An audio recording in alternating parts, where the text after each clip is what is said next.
Hi, everybody. Welcome to the 12th annual Eve Kosofsky Sedgwick Memorial Lecture. I am Sean Deslitz. I'm one of the coordinators, along with my colleagues Keith Vincent and Carrie Preston, of the Gender and Sexualities Faculty Interest Group at Boston University. My job in this enterprise is to do three things. One, tell you a little bit of the origin story of this lecture series. Two, thank a bunch of people who helped make this lecture possible.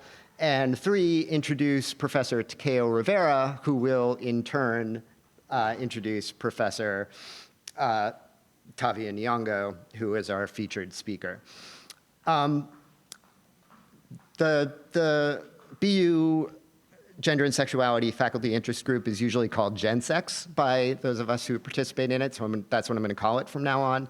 GenSex was founded in 2007. It's just a group of interdisciplinary scholars from all across the university who are interested in gender and sexuality studies. We meet together, read things, have conversations, look at each other's work, and sometimes invite people from outside of the university to share their work with us. Our biggest event of the year is the Sedgwick Memorial Lecture, which you are at. This is actually our biggest event of last year because it was postponed last spring to now, but that makes us even more excited to have Tavia Nyong'o here to talk to us. The origin of this event is that when Eve Sedgwick died very young in 2009. Eve Sedgwick, just for those of you who don't know, is among the absolute pantheon of queer theory founders. Nobody who is interested in queer theory has not read her and loved her.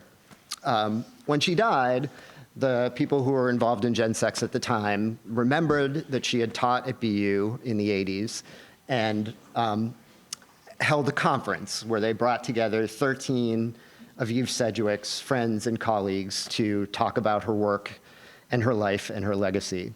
Some of the people who were at that conference are in this room now, including Tavia Nyong'o, who gave a very memorable talk then. So that's the story, and since then, every year, there's been this memorial lecture to help us think through Eve's unbelievable legacy for us in queer scholarship. That's the sort of origin story of this lecture. Second task is to thank a whole bunch of people. I can't thank all of the people who were involved in making this happen because it's a vast number of people. But you should thank the folks who are behind the cameras and these decks with headphones on because they are awesome and make this happen. I want to personally thank G. Forrestal, who's the administrator of Women, Gender, and Sexuality Studies, and who, yes, and who did the behind the scenes, completely inscrutable work of making money flow to the right places and to the right people at the right times. Most of that money originated with the BU Center for the Humanities, which funds GenSex and the Memorial Lecture, so we really thank them, and their director, Juliette Floyd. The recording for this event, all those cameras back there, was underwritten by the Eve Sedgwick Foundation and Hal Sedgwick, who we're extremely grateful to have here. He's been an amazing supporter of the series from its inception and has been just central to our experience putting on this lecture. Yes, thank you.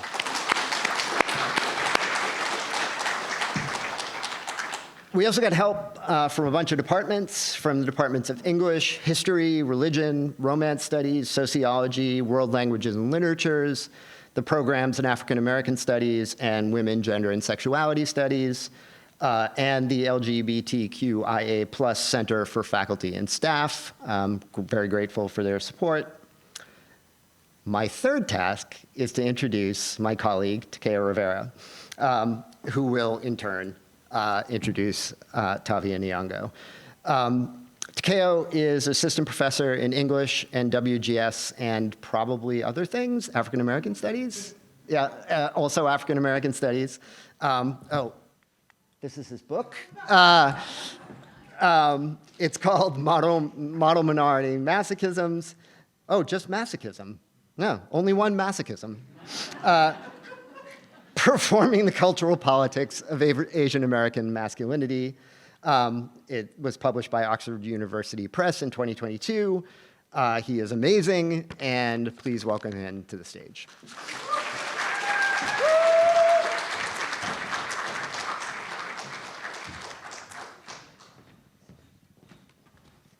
Thanks, Sean. That was very kind of you.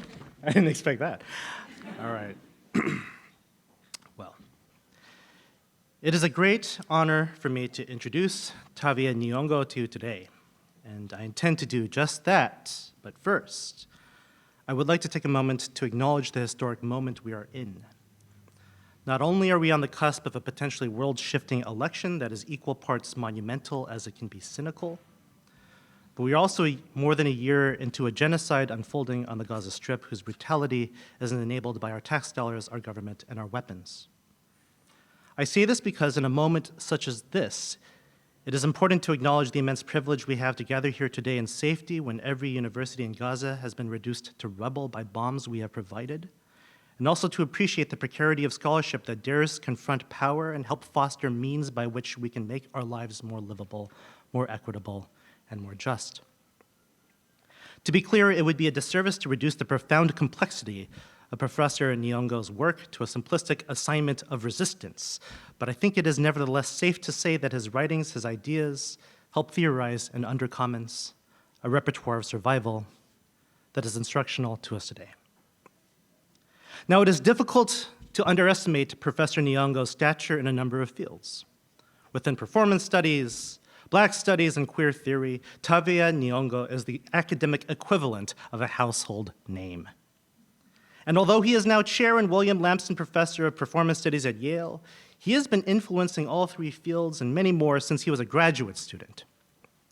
His 2002 essay, Racial Kitsch, published before he even graduated with his PhD, remains a classic in all three fields in its rich, thoughtful considerations of racialized aesthetics, epistemological violence, and counterintuitive affective relations to the stereotypes that often dehumanize us. It is no wonder that he would go on to write the Amalgamation Waltz, Race, Performance, and the Ruses of Memory, winner of the 2010 Errol Hill Award of the American Society for Theater Research in 2009, and the multi-award-winning Afrofabulations, the queer drama of queer life, a decade later in 2019, in addition to a vast number of articles across multiple top journals. He is the co-editor of NYU Press's Sexual Culture series, one of the most prestigious and influential book series of queer color critique in our field, as well as editor-at-large of Social Text, the flagship journal of American Cultural Studies. I was recently published in that, so thank you, I appreciate it. It is thus fair to say that Professor Nyong'o has had an enormous influence in shaping what performance studies and queer of color critique are today, both as a writer and as an editor and curator. But no matter how many accomplishments or accolades or titles I can list, and there are plenty more, it is still difficult to convey the depth of Professor Nyong'o's brilliance. I first met Professor Nyong'o as a graduate student when he came to speak at UC Berkeley's Department of Theater, Dance, and Performance Studies in 2013. He gave a talk on the early aesthetics of rapper Azealia Banks, but it was amazing, okay? Providing a virtuoso read of Banks's music video of 212 and the multiple valences of Black femme domination and erotics. I still remember his visit and this lecture more than a decade later, particularly because Professor Nyong'o epitomized the transformative capacities of performance studies, bringing critical attention to ephemera, the repertoires of subversion or resistance that more logocentric epistemologies often have difficulty accounting for, to consider where Blackness or gender or queerness can live not only as an identity or even a historical formation, but as a moment, a glance, a gesture, a flitting instantiation of what Professor Nyong'o calls Afrofabulation. But Tavia Nyong'o, being our 2024 Sedgwick Memorial Lecturer today, is particularly poignant because he has been a part of this series since before its inception, as Sean just said. In the wake of Eve Sedgwick's passing, Professor Nyong'o was one of the inaugural speakers of the Honoring Eve Symposium that was the initial seed that germinated this series, held in the immediate wake of Eve Sedgwick's passing in 2009. In his contribution to the symposium's special issue in Criticism Journal 2010, Trapped in the Closet with Eve, Professor Nyong'o provides a profound engagement with Eve Sedgwick's writings on epistemology and reparative reading. Offering a reparative reading of the paranoid, Nyong'o dialectically pushes Sedgwick's writings to their logical conclusions, arguing that Sedgwick doesn't just provide queer epistemology, but a critique of epistemology itself, pointing to what Nyong'o describes as the surplus value of knowingness in a homophobic society. Nyong'o then turns to recursion, which in his words may be the means by which paranoid and reparative readings may interdigitate, and splits the subject, not only by denying it the fantasy of a stable vantage point and perspective, but further extending the promise that there is a way out of its maze, provided only that one invests in its logic long enough to perpetuate its effects. Thus, he argues, recursion bears reparative potentiality, to imagine a futurity without being wedded to the past. There is poetically a recursion occurring here. Professor Nyong'o having helped set the stage for this lecture series to even happen, and now back once again to point us in new yet familiar recursive directions. As he memorialized Eve Sedgwick in 2009, he also provided us with a kind of nomenclature, a naming, for how to move with and against the tides of history, the vagaries of sexual and racial regulation, the fulcrums of temporality, power, and politics. Yet across Professor Nyong'o's work, we never find simplistic formulations. Analytically speaking, his work is among the queerest in the field, unsettling expectations and producing unintuitive affects. In the two aforementioned pieces, he is drawn to Azalea Banks and R. Kelly, respectively, and their problematics, I think, are no coincidence. Among the vast range of objects he discusses in Afrofabulations, he includes, for example, Regina Jose Galindo's Piedra, a performance art piece that involves planted audience members urinating on an artist curled up in blackface as a rock. And Bina 48, a real-life black female android constructed by a transhumanist pharma executive as a replica for her spouse, local to New England, by the way. Nyong'o pursues the queer within the queer, those considered bad objects, among the scholars who normally exalt the mainstream's bad objects. And in this sense, Professor Nyong'o is following a Sedgwickian tradition of reparation after all, a Munosian tradition of disidentification, but perhaps something else altogether new. Again, recursivity, found in the aesthetic and social praxis of Afrofabulation. One might ask, though, is this enough in this moment? Our lives, after all, are replete with horrors that have become mundane. For the last year, we have caught glimpses of decapitated children on our phones and are expected to continue our workdays as if nothing can be helped. I don't believe that Professor Nyong'o's work mollifies the political at all, even as it leans into what Serene Perennius-Shimizu has termed the productive perversities of our encounters with various different horrors, but rather, I think that for all the peerless sophistication of his analysis, the psychoanalytic drive undergirding Professor Nyong'o's writings is something beautiful and somehow simple, a desire for life, an enabling of the potentialities of the subaltern, a permission to embrace the barest and most radical of freedoms. It is in this way that his work is so important to us now. I speak for all of us when I say we wait for his next words with bated breath. And thus I will stop my remarks here, except to invite us all to give Professor Tavia Nyong'o a warm and worthy welcome. Thank you.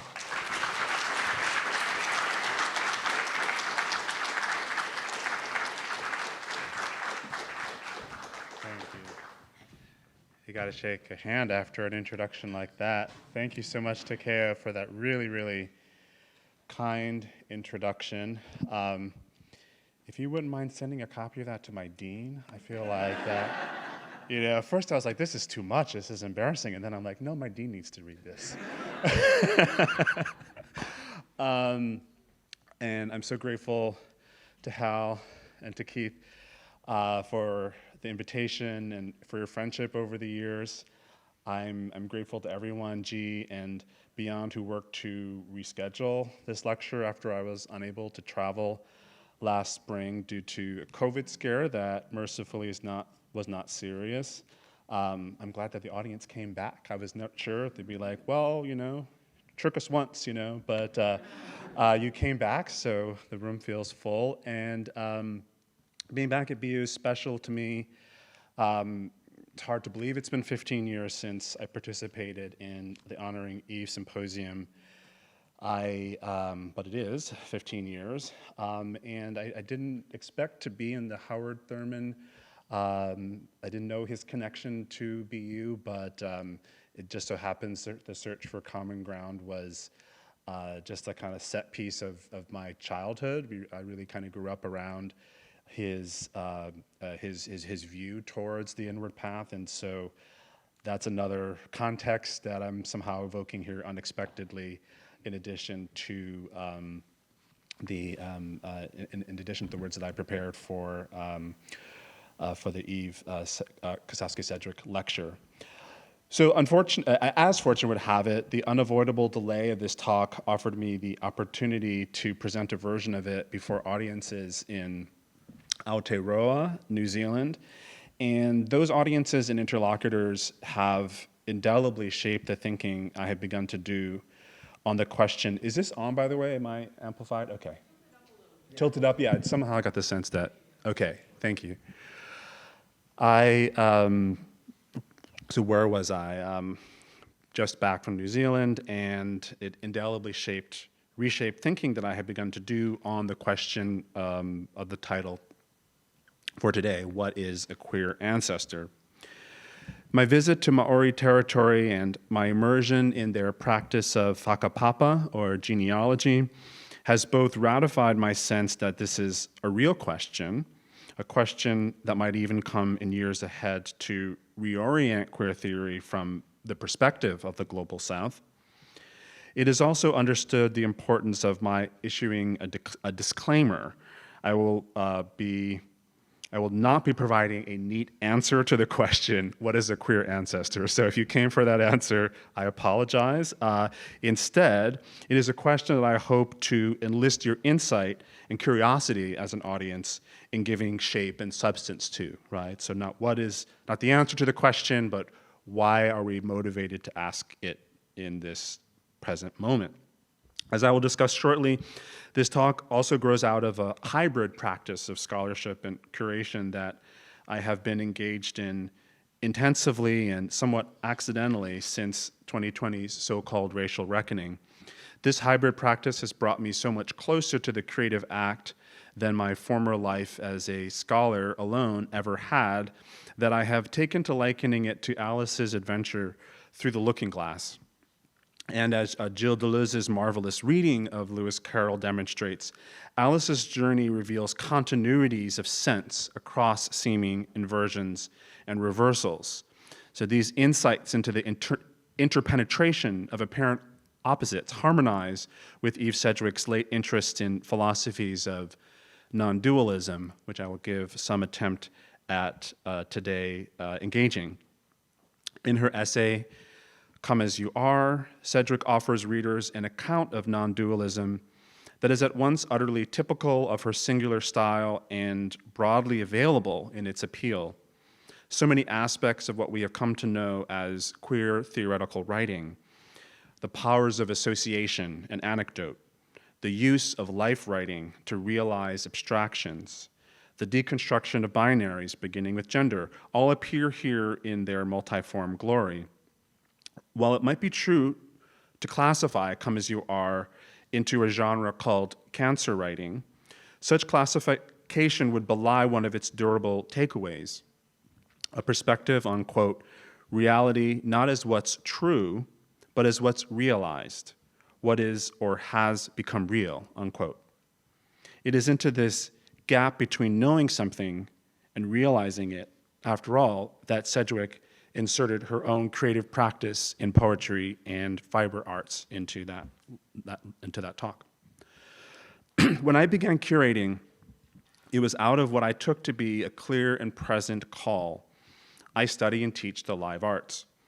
The pandemic, which shut down the live arts and moved teaching online, kept my personal livelihood afloat, but exposed the artist I studied to an existential crisis. I wanted simply to play a more direct role in supporting performers. Only in preparing this talk did I come to realize how my own turn to creativity in the face of death and disaster might have been prefigured in Sedgwick's art practices in her later years, which, as a confession, I never fully understood. At least back then, I was like, oh, this is interesting. Okay, you're making fiber art now, but somehow it takes time, but it hit me, right? And now I understand.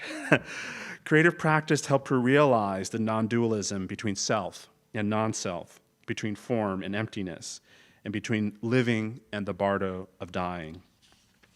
But I had read uncomprehendingly until I myself was immediately enmeshed in the passionate war of art, to cite the title of a self-help book popular among Black artists. Only with the benefit of hindsight did I cross over the gap between knowing something of Sedgwick's oeuvre and realizing it. As honored as I am by this occasion, I'm also somewhat trepidatious. The occasion of a memorial lecture threatens to burden the audience with the expectations of posterity. And posterity is a tricky position to occupy, implying coming after, behind, also beholden, and yet also inheriting or chosen. Posterity implies a linear progression of time and influence. It privileges a canon, Matthew Arnold's conception of culture as the best that has been thought and said, in a way that can absorb all too hastily the maverick voice into the mainstream continuum. Tradition, to put it plainly, does not seem like a promising concept for queer theory, even if, again and again, it is the maligned and stigmatized queer who takes upon themselves the task of preserving the culture of the society that scapegoats them. If the queer stands in for the intolerable drive towards death in social and psychic life, as Lee Edelman, nice to see you, Lee, Lynn Huffer and Leo Bersani have variously argued, then how might that anti-relational thesis yield an insight usable for a project like inheritance or posterity? This question has led me to the uncertain figure of the queer ancestor and to the queer practices of what I can, at this preliminary stage, only awkwardly term ancestor reverence. We can talk about in Q&A about why that term makes me nervous. The ancestor figure is curiously racialized insofar as everyone has ancestors, but the specific practices of revering ancestors is, in our context, most often associated with Black and Indigenous folk, and more broadly with the people of the global majority. That is to say, the ancestor sits somewhere outside modernity and the Enlightenment, within which it figures as the return of the colonial repressed. Later in this talk, I will discuss how one queer African author wrestles with the obligations of filial piety. But at this opening stage, I want to suggest that Sedgwick's turn towards non-dualistic thought might be an invitation to think posterity outside the tradition versus modernity binary in which so many queers from the global South find ourselves. In a reprise of the subaltern quandary most rigorously explicated by Gayatri Spivak, queers of the global South are placed in a double bind of defending their own lives against a society that the Western imperialist that the Western imperialist has framed as intolerant and therefore deserving of annihilation. We see this with particular cruelty today in Palestine and across the Middle East, where queers are expected to cheer on the genocide of their people because, after all, they are being bombed by a Western power that recognizes LGBT rights. In situations such as the present, as Spivak reminds us, it is not that the subaltern cannot speak, but that when he or she does speak, they cannot be heard. Let's pick up the story in the summer of 2019, before the world turned. That June, a brief but patient illness had kept me indoors for weeks. So when a queer friend took me by the hand and suggested we check out the newly organized, anti-capitalist, anti-imperialist alternative to New York's annual Pride March, I was glad for a chance to bask in the sun. No cops, no corporations, no permits was the mantra. Just fags, dykes, and righteous trans folk freely taking up public space between revolutions. Just a march from the village to a frolic in Central Park, it what seemed to have the aura of another summer of love.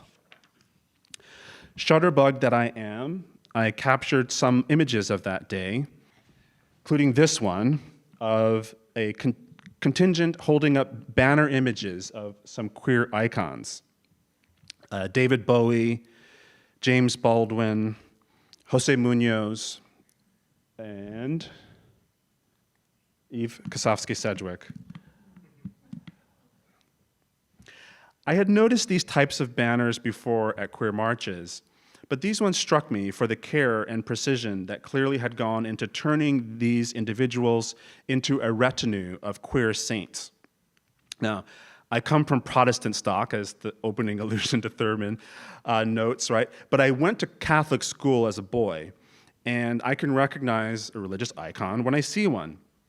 I immediately grasped the transgressive intent of reclaiming not only these faces, but also the authority by which certain faces are held aloft to be admired and even venerated. Catholic dogma justifies the veneration of icons through the doctrine of incarnation, the Word made flesh. In the Christian tradition, scholar Jaroslav Pelikan demonstrated how medieval icons served as windows onto heaven, depicting both story and doctrine through sequential images.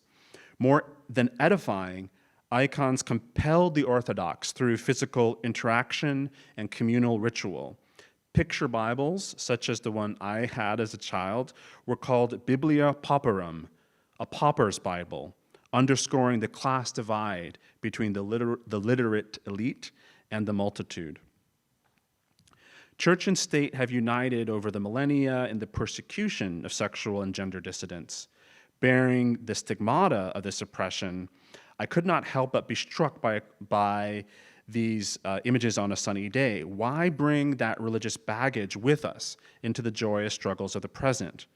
What does it mean, I wondered, when the queer saints go marching in?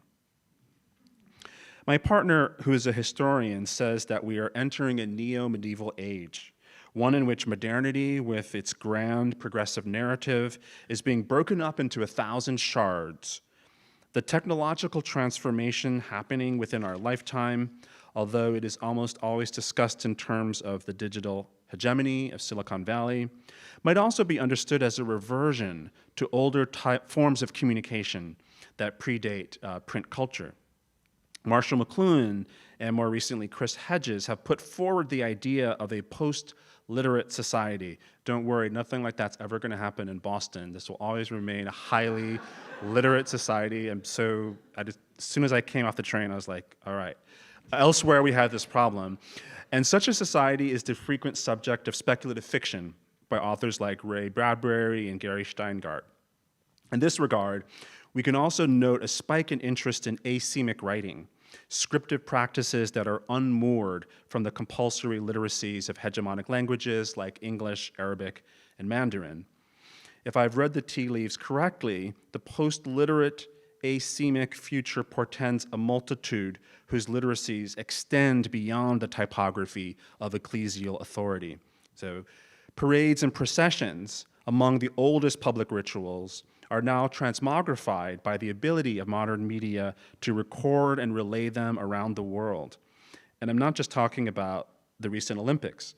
With the breakup of the 20th century monopolies of broadcast, the authority over narrating the present has been fragmented, and into that gap we are both witnessing and taking part in a vast experimentation. In this flux, the lives of queer saints might be said to provide today a kind of example. Inspiration, of course, but also a design for living. If we connect the Queer Liberation Parade to the home altar, the vision board, the Pinterest or Tumblr account, we can even see how these exemplars might work mimetically, disrupting the otherwise smooth reproduction of normative memory. It was significant to me that Munoz would be among those whose image was held aloft that day, both because he was a friend, comrade, and mentor to me, and because he played an important role beginning in the late 90s in the development of queer of color critique, a coalitional concept of queer of color modeled on the concept of woman of color developed by intersectional feminists in the 1980s, such as Audre Lorde, Gloria Anzaldúa, and the Combahee River Collective, was visibly enacted in the cohort of faces Munoz was now being held aloft among: the artist Frida Kahlo, the playwright Lauren Hansberry, civil rights activist Bayard Rustin. This act of claiming retrospectively the lives and loves we need to inspire us to think and act audaciously in the present was one that Munoz often discussed. Now, Takeo put this whole recursion in my head, and I'm like, yes, this is a recursion, right? In an essay challenging the distinction between socially acceptable mourning with potentially pathological melancholia, he asserted that queers of color have learned, through hard experience, that we must bring our dead with us into the battles we wage. Writing of the multivalent presence of death and dying in the art of Jean-Michel Basquiat, Munoz pointed out that, quote, the situation of the Black diaspora called on living subjects to take their dying with them. They were baggage that was not to be lost or forgotten because ancestors, be they symbolic or genetically linked, were a deep source of energy that death need not obstruct, unquote. From an African perspective, Munoz's distinction between symbolic and genetic, or lineal ancestry, as I'll term it, is crucial, insofar as the obligation of ancestor reverence tends to pertain to the latter. The ancestor, that is to say, is a known entity, someone recently among us, and whose position in society has not been diminished, but if anything, has grown with their physical passing. This is a primary reason the ancestor, as we shall see in the fiction of Binyavanga Wainaina, can be experienced as an oppressive superego, extracting obedience under the threat of punishment. While this lineal ancestor might be simplistically contrasted with a chosen ancestor, such as displayed at the Queer Liberation Parade, the power of Munoz's insight is that he does not separate them, but includes both in his account of queer of color melancholia. In depathologizing queer melancholia, we resist the idea that there is something excessive or aberrant about our unwillingness to relinquish our losses. The miming of Catholic pageantry is a challenge to the Christian church and its attempted regulation of our bodies, genders, sexualities, and forms of reproduction. It contests the official transmission of affect, kinship, and memory. The various tribes that now gather under the acronym that I have been told is now pronounced LGBTQI+, I'm told, that's how we say it now. Those gathered under that acronym represent the endless process of difference, a testament to our refusal of totality and the closure of identity, which is to say, our refusal of fascism. Munoz was a student of Sedgwick, another queer ancestor whose icon was raised that day. Unlike Munoz, I knew Sedgwick almost entirely through her writing. We did meet once, we could talk about that, but I encountered her in that form, the form of writing, first, while I was still a teenager. I still remember the day I walked into the flagship Borders bookstore in Ann Arbor, Michigan, seeking any sort of book about homosexuality to furtively browse, right? That was the criteria, right? And then seeing the hardcover of Epistemology of the Closet on the new books display. I don't know what I was expecting inside. Doubtlessly something filthy. So to encounter instead that head-spinning opening paragraph was a shock to the system. So early and so formative was my experience with reading Sedgwick, or really with desiring to one day become the kind of person who could read Sedgwick, that it is hard for me to think about who I would be without her influence, and even harder to want to try. To have fallen in love as I did with the example of Sedgwick's prose, itself a minoritarian aesthetic shaped by her cross-identifications as a fat Jewish woman and poet and artist, was both to desire emulation and to recognize that emulation was neither expected nor needed. For an African, and for perhaps others, the question of emulation always hovers around the figure of the ancestor. And this is not only because we are often given the names of ancestors, obliging us to quite literally learn to walk in their shoes. Emulation is always there behind the challenge we pose to ourselves. How might we come to get to be a good ancestor? I wonder when I hear this, where does this question come from? For the peoples of the global majority, the answer often comes back from our forebears. That is to say, in circular fashion, the question appears to come from the ancestors themselves. They are here to remind us how to be good like them. But good is opposed to what? Bad? Or perhaps evil? We do not need to revisit Nietzsche's genealogy of morals to understand that the difference between bad and evil might be significant. The bad ancestor, like the bad feminist, is a perhaps redeemable figure, at least for a queer of color reader. We might even prefer to be bad rather than good, if by good is meant normative and law-abiding. Our bad ancestors, that is to say, might also be our badass ancestors, the ones with attitude and spirit that we might look up to rather than shun. Many saints, Joan of Arc or Sor Juana Inés de la Cruz come to mind, can embody this transgressive spirit of badassery. But the evil ancestor is a less inspiring figure than the bad one. Perhaps they're even a figure of fright. Gothic novels and their latter-day descendant horror films are replete with the hungry, the vengeful, and the wicked dead. To what extent might fear becoming such a one drive current calls to reflect upon the kind of ancestor we want to be? Collective memory has long been a focus of my thinking, particularly Black memory and the way the Black present shapes what is remembered and what is forgotten about the Black presence shapes what is remembered and what is forgotten about our national life. The literature on history and memory in Black life focuses, for necessary reasons, on enslavement and its afterlives. It gives rise to a phrase I often encounter in movement spaces: I am my ancestors' wildest dream.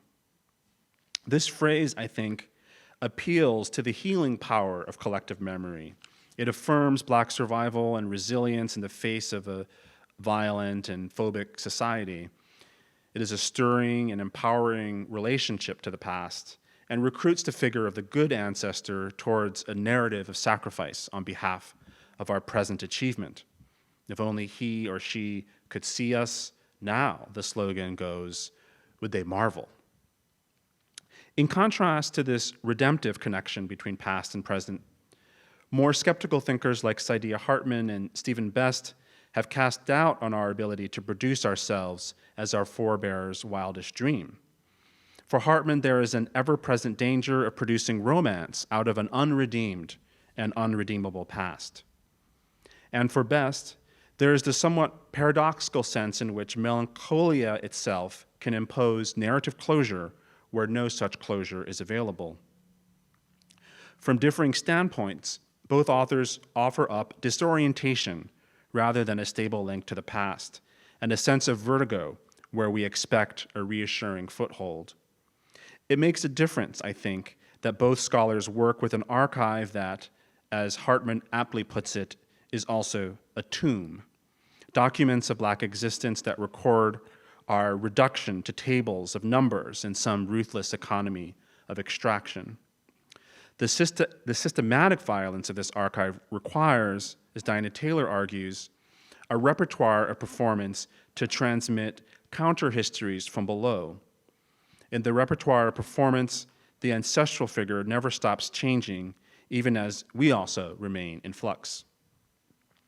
So rather than abandon the figure of the ancestor in the face of uncertainties, might we instead ask, could the ancestor embody uncertainty too? Why impose a mask of impregnable wisdom upon them when we, as future ancestors, ourselves lack such infallibility? Ancestor reverence plays a large role in traditional African religions, and we sometimes see this revived in contemporary Black spiritual practices in diaspora. While such ancestor reverence is often associated with patriarchal, homophobic, and nationalist imaginaries, there are increasing instances of queer, trans, and feminist affirming spiritualities. Embracing the vibrant extent of such alternatives, I still want to query the power dynamics at play in a world in which gender and sexual divergence remains scapegoated through both state and extra-legal sanction. I want to continue to heed the power of the unknown within ourselves, the queer way in which we are strangers to ourselves, and ask whether this unknown part might be what makes us a good or queer ancestor. Such a position, at least, can be found in a short story by the late queer Kenyan writer Binyavanga Wainaina. Wainaina is the author of the widely circulated satirical essay, How to Write About Africa. But the work of his that speaks deepest to me is the only book he published in his lifetime, the memoir, One Day I Will Write About This Place. A tale of coming of age in the 1980s and 1990s in Kenya and South Africa. One Day is at once a classic Bildungsroman and a model of what a future Pan-Africanist sensibility might look like. Indeed, the story was written when Wainaina was a foreign student in South Africa, exploring the then nascent internet as a venue for third world literature. In the story, Wainaina satirized ancestor reverence with his characteristically irreverent humor. Entitled Mbinguni, Kiswahili for heaven, the story revolves around a site of familiar tragedy in Africa today, a motorist killed in a car accident. As the victim, Django, ascends into an ersatz afterworld, depicted in language that recalls psychedelic descriptions of the early days of the World Wide Web, he encounters a heaven that defies idealization.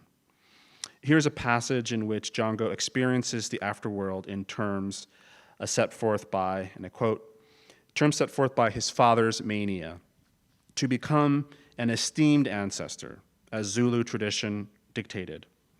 Yet he could not visualize himself tolerating eternity as an outraged ancestor, imposing droughts and plagues on disobedient descendants and anybody else who happened to be in the vicinity.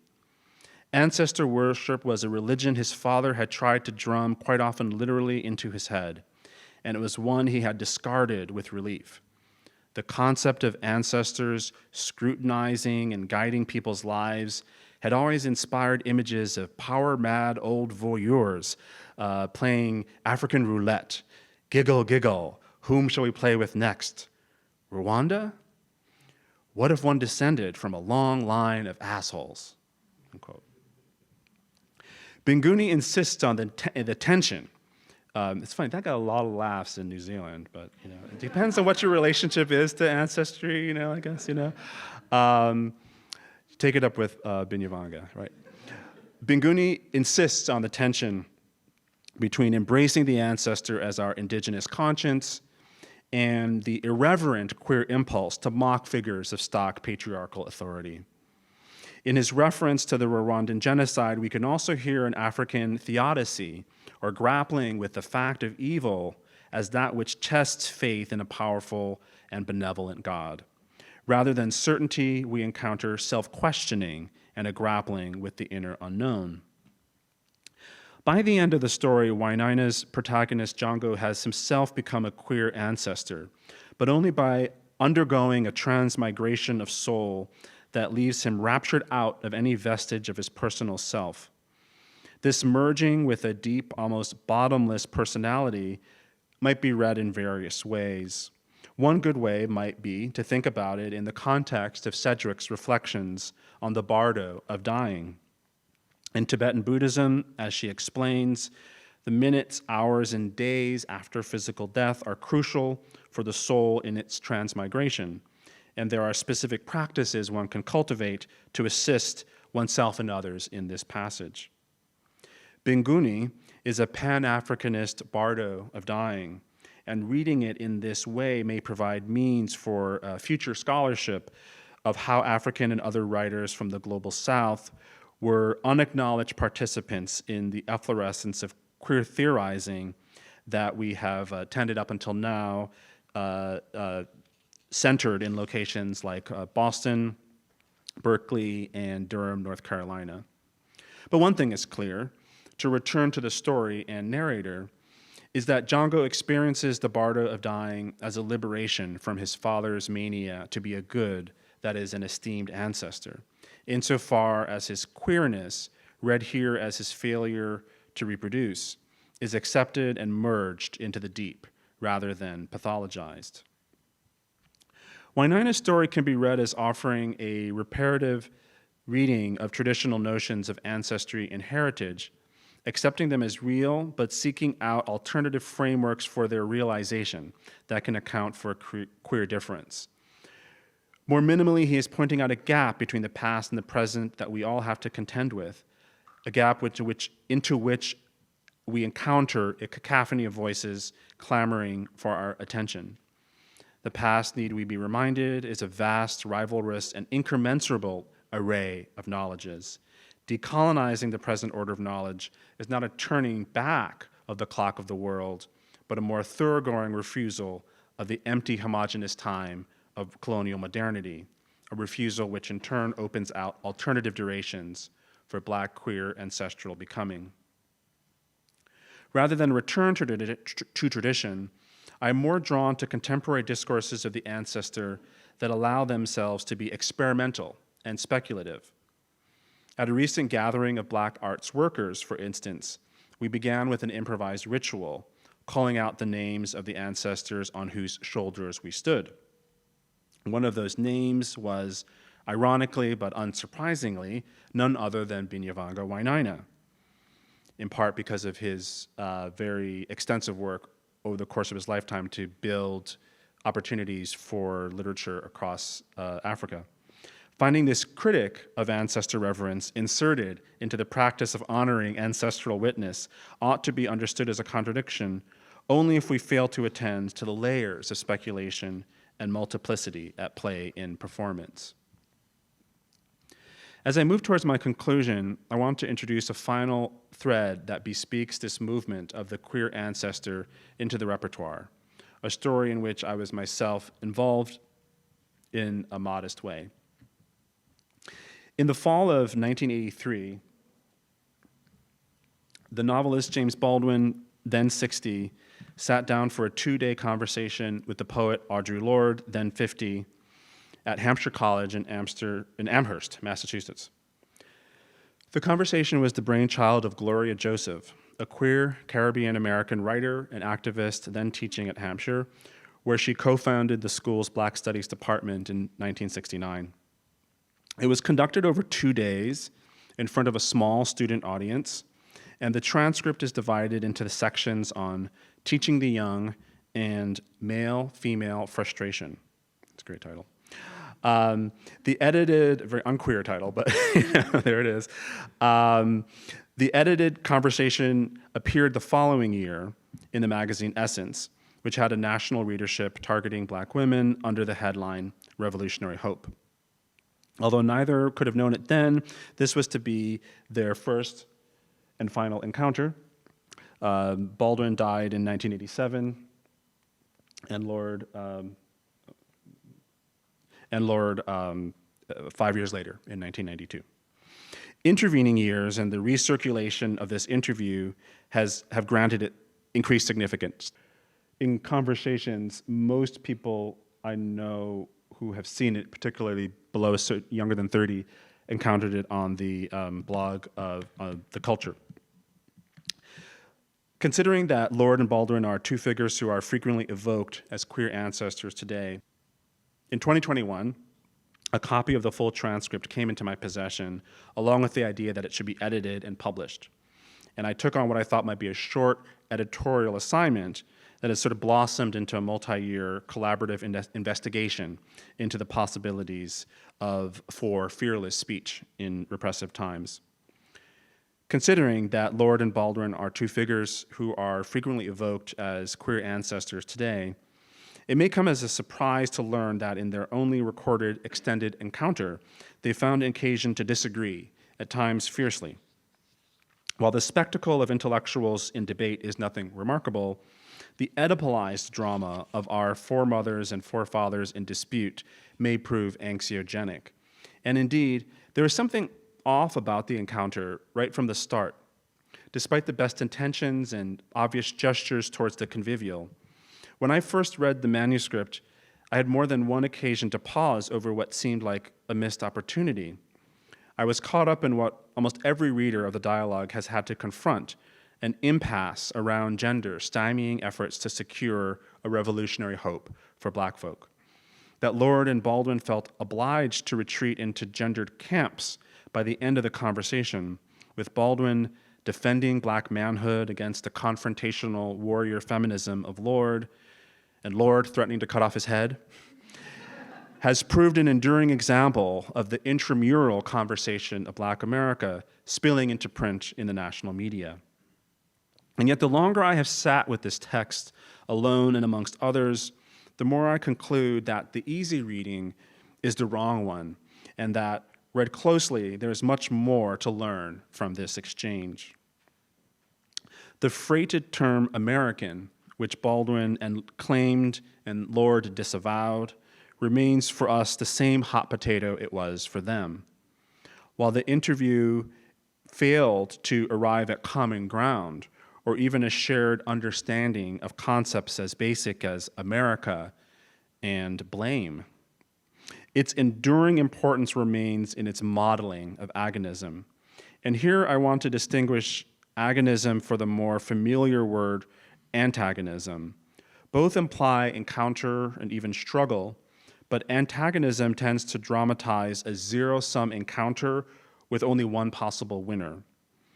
Agonism, as I mean it here, and as I witness it in the Baldwin-Lorde encounter, instead emphasizes a public struggle with the self through others. It points to the unknown in ourselves that is only revealed through encounter. So even as I find myself frustrated with Baldwin's obdurate defensiveness at points, I remain fascinated by his willingness to stay engaged in the agonism of self-questioning, even onto his own undoing. This ability to be undone by another's grief, another's rage, what could be more important for us to learn in a moment like this? In part, what the interview reveals, much more than two good ancestors breaking bread, is two badass ancestors willing to engage each other without any hope of easy resolution. Black affect is key. Lorde's rising anger towards Baldwin over the course of their exchange could be misinterpreted by those who have failed to heed the lesson of the poet's essay on the uses of anger. My fear of anger taught me nothing, Lorde warned in that essay. Your fear of that anger will teach you nothing also. Focused with precision and translated into action, she continues, anger is a source of energy serving progress and change. It is not the anger of other women that will destroy us, she states finally, but our refusals to stand still, to listen to its rhythms, to learn within it, unquote. The lesson is for us, as much as it is for Baldwin, even if his repeated declaration of resentment at being called to task for the conduct of Black men prove exasperating. What one wishes for in Baldwin, the interlocutor, not more eloquence, but the self-presence to take a beat and to listen, is also a responsibility of the audience and reader. What would it take then and now to bear the expression of Lorde's anger without immediately seeking to resolve it? In the rich texture of Baldwin's novels, his readers know, men and women drawn from his imagination are precisely as observant of their anger, despair, and hopes as Lorde is calling for. So when Baldwin repeats that he resents the accusations, perhaps this should remind us of a point Sedgwick once made about how resentment is linked to identification. We can resense a feeling only insofar as we share in it. Who else is Baldwin in this exchange, if not the person Lorde in her essay imagines?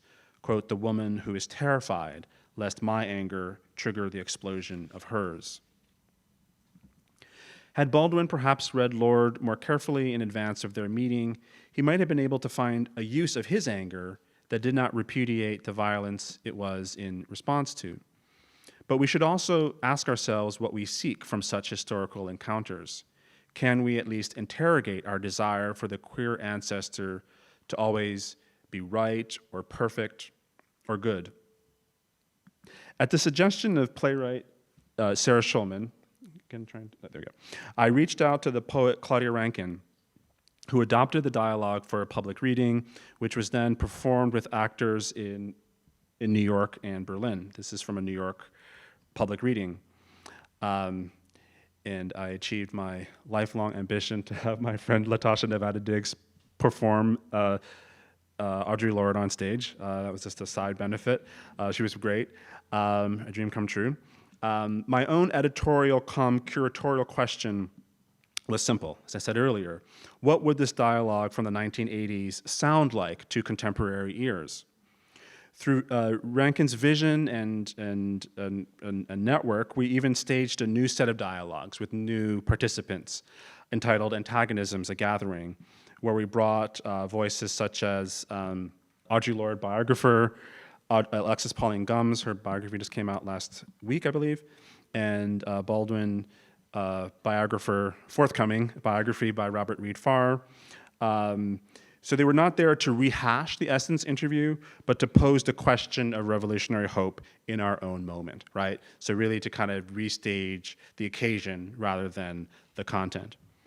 Why have I been so doggedly fascinated in this face-to-face encounter between a poet and novelist? No doubt it is at least partly the result of my long-standing interest in what the philosopher Deleuze calls fabulation. In Deleuze's account, the fabulous takes as their audience not an existing public, but a people who are missing, an audience who is virtually called into existence by the act of storytelling. Reenacting an encounter that was Gloria Joseph's brainchild was in that sense an Afrofabulation, finding in new audiences those people who were missing. It's also kind of interesting that the audience of the talk itself back in the 80s was, I think there's like 1 or 2 people in the audience, so it was also kind of a missing audience. Deleuze's philosophical point about temporality and address is indeed intricate and complex, but it was only through a recent encounter with the legacy of his American translator, one of his American translators, Richard Howard, that I was brought up short by the realization that the motive of this reenactment was also much simpler. In a talk he gave in 2005 about his abiding love of the drama of Robert Browning, Howard wrote, quote, "The secret that Robert Browning communicated was that when you speak in the voice of someone else, the speaker, thus registered, reveals something without realizing that he or she is revealing it. There is something unacknowledged in the speech, in the discourse, that escapes with the speaker unaware. And it was that, the drama of the speaker revealing more than was known or suspected, that appealed very strongly," unquote. Reading this, I understood immediately why I had been drawn towards the idea of reenacting the Lorde-Baldwin dialogues, which was to avail ourselves in the present of that needed surplus, not Baldwin or Lorde, right, but the revelation of what was more than known or suspected in that original exchange. The drama of speaking in the voice of another takes me to some lines from Fred Moten's poem, Jose Munoz. Quote, "I love my students. Why is this a performative? The curve of my tongue in their mouths, the chaste underground symposium of Eve," unquote. This poem, published in 2010, circulated widely in the bardo of Jose's dying 3 years later. Moten's rhetorical question, why is it a queer performative to love one's students, is answered obliquely in that chaste kissing of tongues through which the critical imagination finds itself in speaking the voice of another. Maybe that's why I experienced the contemporary turning of Lorde and Baldwin, of Sedgwick and Munoz into icons so perturbing. Without their voice, even in another's mouth, it is a kind of silencing just to see their faces, right? I don't want to exist in a relationship of approbation or disappointment towards their legacy. I want to be able to open their books and gift those readings to the future. A final turn here to a poem by Lorde might help clarify this final point. The poem is short enough to read in its entirety. There are no honest poems about dead women. What do we want from each other after we have told our stories? Do we want to be healed? Do we want mossy quiet stealing over our scars? Do we want the powerful, unfrightening sister who will make the pain go away? Mother's voice in the hallway. You've done it right the first time, darling. You will never need to do it again. Thunder grumbles on the horizon. I buy time with another story. A pale blister of air, cadences of dead flesh, obscure the vowels. Published in 1986, a decade into her cancer diagnosis, Lorde here posits a subject caught between living and the bardo of dying, figured here as giving in to the mossy quiet of the grave. The fantasy of karmic liberation, you've done it right the first time, darling, is crossed by the thunder of a terminal horizon, which she bargains off with another story that may be nothing more than a pale blister of air. Here Moten's curve of the tongue in the epheb's mouth meets a cadence of dead flesh that flattens the living language of the myth with the queer ancestor gifting breath, cadence, and accent to enlarge the living space between the continents. Why, we must ask, are there no honest poems about dead women? Is it because the things we find praiseworthy in our powerful, unfrightening sisters are precisely the good deeds that rarely go unpunished? Is it because the posthumous apotheosis of the dead so often runs counter to the myth-making powers that are our true inheritance from them? I like the ambivalence of the voice of Lorde the poet when she is not burdened, as she often is, with the declamatory need to speak urgently and in public. Here, where poetry is not a luxury, neither is it finished or self-contained. It is quietly opening another story, told to buy just a little more time. I leave us with the question Lorde asks, what do we want from each other after we have told our stories? Perhaps what we want is to retell them as our own and in our own voice to the stranger who is also ourselves. Thank you.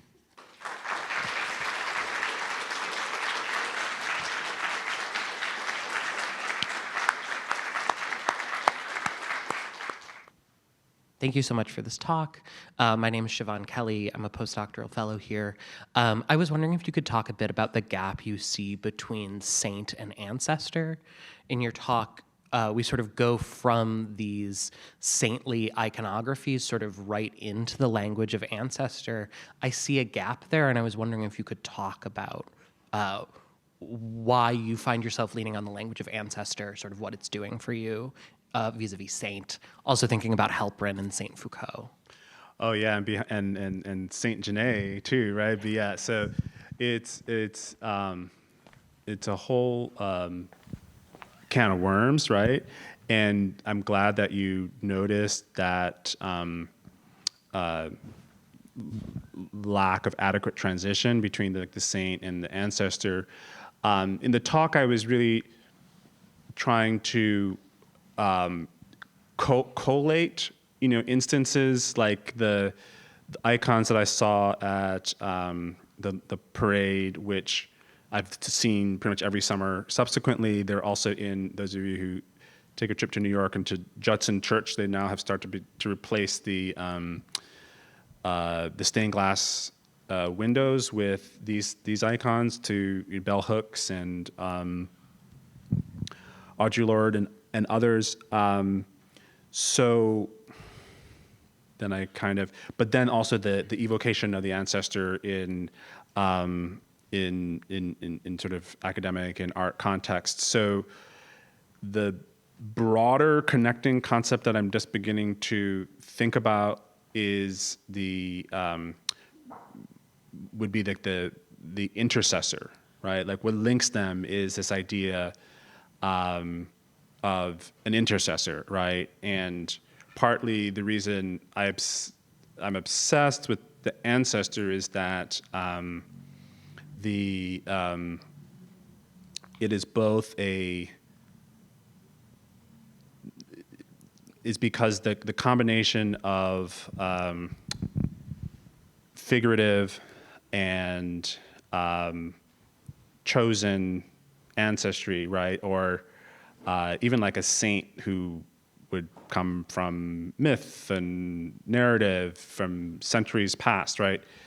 Is on a continuum with a very, very specific sense of ancestry that gets you tangled up in, filial piety and obligation and the kinds of material that Binyavanga Wainaina was working in. So, yeah, it was an excerpt from a larger project. Thank you.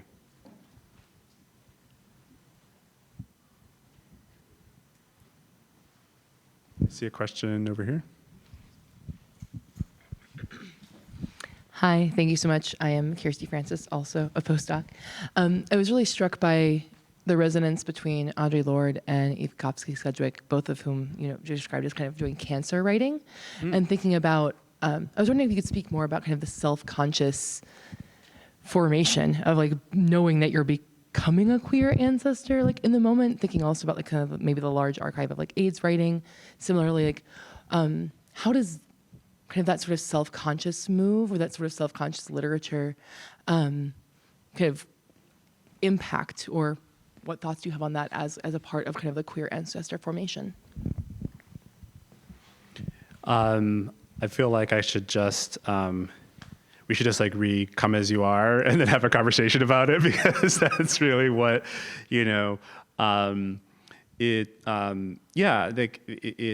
it's been a thread in, someone surely has done something on Sedgwick and Lorde as cancer writers, right? It's like, okay, it's a project out there for someone to like the cancer, it's like, that would be incredible. Thinking aloud here is, and then in Come As You Are, which I just happened to have read recently this week in preparation for this talk, Sedgwick does talk about the connection between her writing and the forms of writing that became available in the early years of the AIDS crisis, right? And so I moved quickly from cancer writing to sort of a broader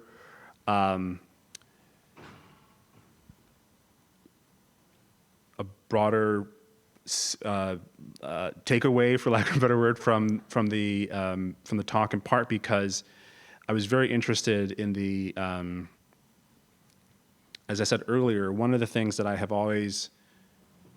struggled for a long time to understand was Sedgwick's connection, investment in fiber arts, and also her poetry, but the fiber art and the way that she describes it, and there are accompanying images, I think, by Hal in the photos from the exhibition, right? The process of having a non-dualistic relationship to one's diagnosis and to the illness and to the body was experienced or realized it unlocked something in this artistic practice for her, right? And that I'm just sort of making this up on the fly, but I think it'd be very interesting to sort of combine that with the way in which Lorde writes about poetry as not being a luxury, but as being something that can be done in kind of the interstices of the emergencies of everyday life or something like that. So I think I can't do it on the fly, but like I'm glad that you picked up on it, and it's important and resonant. Thanks.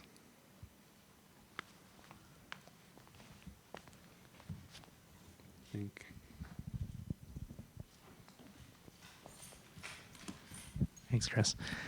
Thank you so much, Tavia. My question is about the relationship between the figure of the ancestor and the figure of the martyr.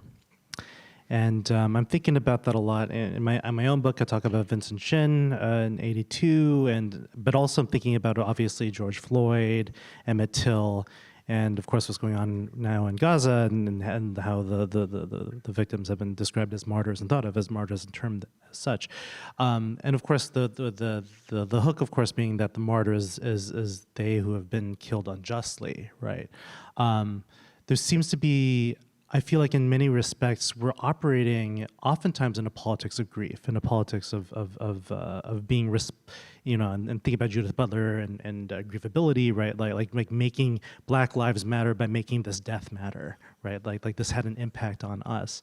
So there seems to be some kind of interesting relationship between the ancestor. If we're thinking about folks like Lorde and Baldwin as providing a canon for us to follow, versus the figure of the martyr whose death we want to show mattered to us, I suppose. So I guess I wanted you to talk a little bit about that relationship. Wow, these are great questions. They're super challenging. I do think that, the backdrop of this, of course, is the say their names, right? And the way in which the iconization of George Floyd, Breonna Taylor, Tamir Rice, and I think even, I think that's exactly the context in which it becomes possible in 2019, so that just kind of clicked. So yes, is the answer. There is this, and yet at the same time, I've been lingering with just being pig-headed about focusing on the ancestor as one of these intercessors. I understand, and it has,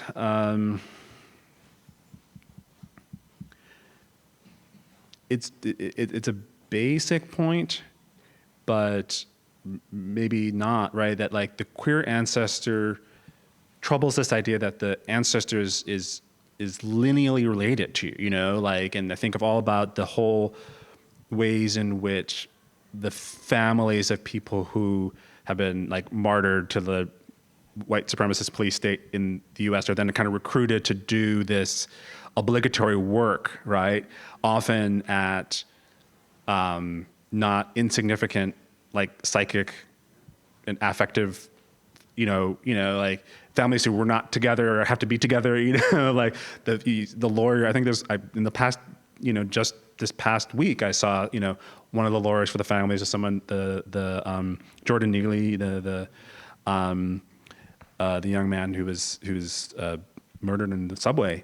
So it is recursive, but also I think the idea of kind of queering ancestry is also about troubling the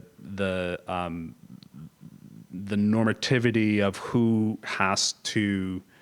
I can't do better than go back to that quote from Munoz, is like bringing our dead into the battles of today, right? Who that you is, what that relationship is. That's why I only have questions here as opposed to answers. Like, how do you queer that dynamic between those who are, family and chosen family, and beyond that sense of community that death can occasion.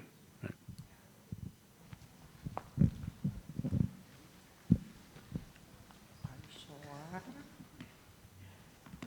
I believe in you. kind of related to that, as somebody who studies genetics in primates, but that's not related, do you believe that this idea of the found family and within queerness is moving the queer community away from the idea of ancestors and family as genetics and more towards chosen ancestors? And how do you think that is kind of reflected within the community? No, that's an excellent question, and I'll talk about it specifically in terms of Black queer context, right? Because I think the Blackness is key here. So the shortest route to your question is that the genetics remain crucial and are of growing, probably if you're studying this, right? The opportunity to use genetic ancestry testing is this growing by leaps and bounds, I would say, but also I'm not a scientist, but this seems like a complete fabulation, right? Like the idea that somehow your genes are going to tell you what culture and life was like in Africa 700 years ago, there's so much history and change that's happened on the continent, right? That the desire to write history, right, through 23andMe. And then the clearest way I can answer your question succinctly, because I just love to have a longer conversation about you. This is part of a larger project, right? There is an artist I've written about in the past, who I've just recently done I'm gearing up to write about again. His name is Caleb Lindsay. You may or may not know him, but he has been using a version of 23andMe in which you find out about your genetic ancestry, but you don't actually have to be connected with your living relatives. Because if that turns out that's one reason people don't like 23andMe is they don't want people to say, hey, I'm surprised, So there was actually this desire not to be genetically connected to other people, to preserve this, but while also, I guess it would be connecting to his ancestry in Africa from before the Middle Passage, right? But then in addition to that, there's this creative layer where he has always used his medium has been these humorous videos where they're kind of like mini soap operas, right? And he's sort of taken his research into his own lineage, and then rather than telling that as his own story, has given it to his fictional characters. Right? Does that make sense? Right? So that to me is a very complicated, but when you experience it, it's a very palpably queer stance, where you sort of you don't really. It is the double bind of the queer from the global. You can't disavow the lineal genetic community. It'd be impossible, right? But you can't also occupy a kind of stable position in it, right? And so hence these sort of fictions and fabulations are ways of touching that real, but allowing it that those materials to be worked differently. Does that make sense? Yeah. But thank you. It's something I'm continuing to figure out on this project.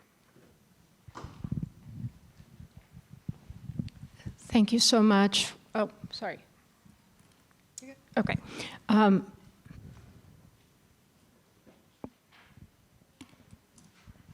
Who's speaking? Sorry. Over here. Oh, hi. Hi. Thank you so much for both the talk as well as this incredible conversation that has followed.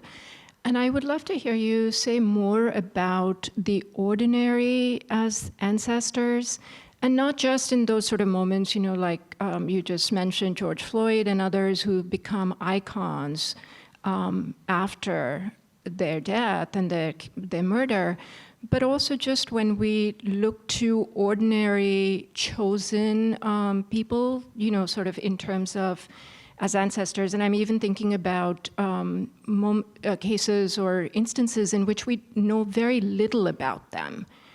And Saidiya Hartman's work, right, and others, when we sort of, what it means to recuperate them as ancestors. And I also sort of was thinking in terms of, the poem that you read out for us, and to what degree is this really about buying time with telling the stories of ordinary people? And there's a deep tradition around that, I think, even in terms of the South Asian context, this idea that we're always deferring death. As long as we're telling stories, we are, sort of buying time in that sense, and other instances come to mind too. So I think it's just that relationship between turning to ordinary people as chosen ancestors and what that says about us. Thank you for that comment. And you're right that the idea of like storytelling as deferral is at the heart of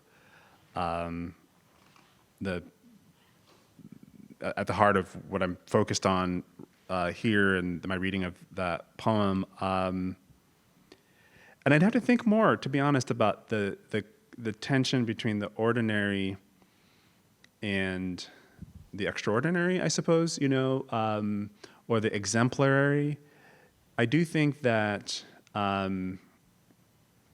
that put together with Takeo's question are really reminding me that I have essentially like kind of more work to do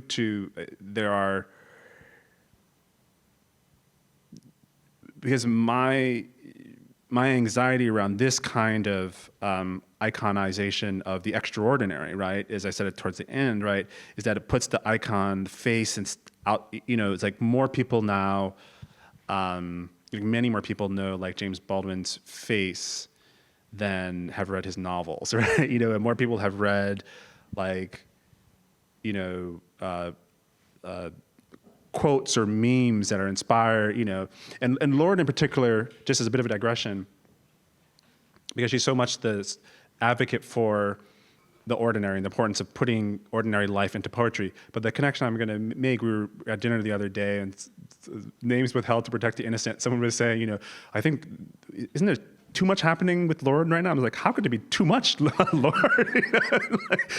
See this country right now? We need as much Audre Lorde as we can get, right?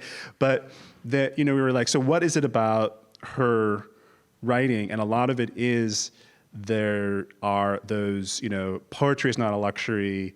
Your silence will not protect you. These almost like ringing maxims, right? She's like quotable, highly quotable, right?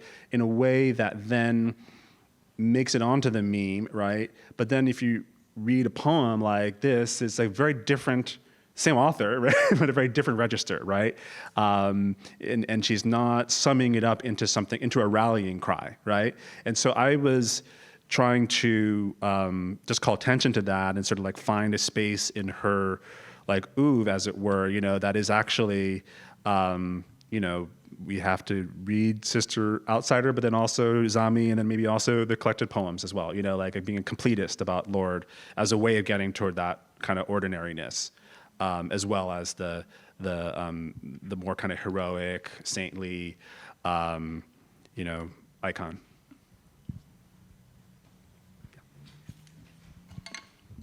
Hi, thank you so much for this talk. I just wanted you to speak more on perhaps the limitations of assigning the concept of queer ancestry to past figures, perhaps like even when bringing them into the battles of today. And can like this idea of queer ancestry stem into some sort of idealization that can enter some pretty dangerous territory? Happy to answer that question. Could I just ask you to say one more sentence about why idealization is dangerous for you? Yes, I think like I'm thinking more in terms of like, as a Gen Z person, like in the terms of the internet, I feel like our generation has a tendency to idealize these figures that we resonate with, or sometimes even like fully connect to. I'm thinking like of like pop stars especially. Yeah. And we tend to oversee the flaws or their complicity in like capitalist structures just because of our resonance and our like idealization of their impact on us. So I wanted you to speak perhaps on like, is there a dangerous territory we can enter if we take maybe the concept of queer ancestry too far, if that's even possible? Yeah, I think there is that danger of what you're calling idealization, and a instance that that I encounter with Baldwin, for instance. Like, we're here in the year of Baldwin still, like it's still happening, right? And I have, maybe it doesn't go without saying that it's like been totally formed by Baldwin, right? You know, and so idealization, right? For sure. But then the tension in the interview is like when someone that you idealize says things that are like cringe, as we would say today, you know, like there's this fear that somehow that they collapse somehow, or that their work is like unavailable to you, right? You know, and that is where I want to just, that's where I think that there is this, just to be kind of clunky about it, right? Like the encountering through the excerpt, or even encountering Baldwin through his astonishing eloquence on television, right? I think is somewhat misleading, right? Because then you kind of catch Baldwin as a talking head, right? And you don't understand him as a writer. That's what got him onto television in the first place, right?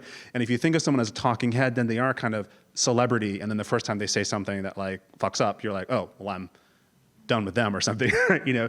But whereas if you've encountered him as a novelist, first of all, you're not even seeing Baldwin, you're seeing all his characters first, right? You know, and you're kind of wrestling and triangulating, you're doing that kind of, that thing that I was trying to end with, right? So in some modest way, by kind of like staging them, it's making them almost like into sock puppets rather than themselves, so we're not tempted to idolize them, right? But rather to sort of think about what they're saying, what they're not saying, and what they're saying through not saying it. I think Lee had a question. Lee, you get the last question. Oh, well, sorry about that. But Tavia, that was brilliant, and it was beautiful, and it was moving. And the answer that you just gave really touches on the question I was going to ask. Because one of the things that occurs to me, I mean, that Baldwin Lorde conversation is so rich and so powerful and so painful. But part of the pain is that you have two angers confronting each other. And from Baldwin's point of view, I think what your talk has shown us so well is that part of the problem is that Baldwin has to be Baldwin in the conversation. He can't be the panoply of characters through which he stages or would have staged the very conversation that now he's one part of. Yeah. And so he's sort of, he's become one of those placards in your parade. And the sort of political problem, or the problem of politics itself, is the sort of auto-imaginarization, the sort of transformation of self into an image that produces positions and that, you know, reduces the possibility of poetry or of textuality. And so one of the things that's especially moving about your talk is that you introduced it generously by identifying Boston as one of the places where reading is still happening. But of course, and we would like to think that that might be true until we teach our classes, but basically there's a sort of mourning I hear in your talk, because you're really trying to bring us back to the words in the mouth and to the words rather than to the auto-iconization that keeps us from them, because the words constantly demand the labor of differentiation, and the auto-iconization refuses to acknowledge the disparity, gap, or distance between the self and the word. I agree with that. I'm just I accept saying, that thank reading. you. Yeah, and I will continue to think about that little bit there about the mourning. Actually, I think there is mourning in this, and clearly is mourning because there's so much death to come for. But mourning for a certain way of both recognizing and then the tension with. How would I put it? Is being both drawn towards the symbol and kind of reassured by it, even, like having played, to be honest, like my own part in the dissemination of that kind of memorialization, memorial work, right? To then also wanting to continue this kind of practice of reading. Yeah, so. On that note, Yes, thank you very much, Tavia Nyong'o.